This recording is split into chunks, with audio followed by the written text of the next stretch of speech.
In this video, I'm going to show you how to create a board using Trello in n8n. If you want to automate your workflow and create boards without doing it manually every time, this is a quick and easy process. And before we begin, make sure to hit the like button and subscribe for more n8n tutorials just like this. Alright, let's jump right in. First, open the workflow you want inside n8n.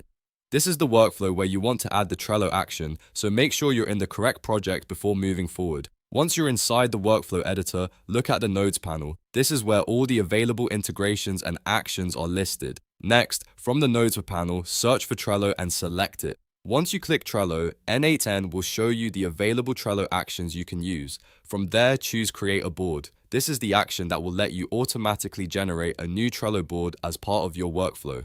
After selecting Create a Board, the next step is to choose the credential you want to use. This is important because n8n needs permission to connect to your Trello account. Pick the correct Trello credential from your saved connections, or add a new one if you haven't connected it yet. Now, it's time to configure what you want to create.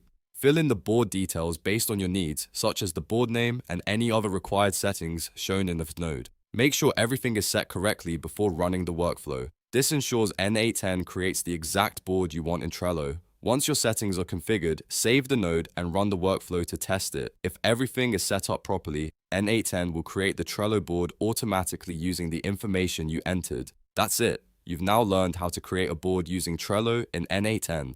If this tutorial helped, don't forget to like this video and subscribe to the channel for more n8n automation guides, workflow tutorials, and no-code tips. Thanks for watching, and I'll see you in the next one.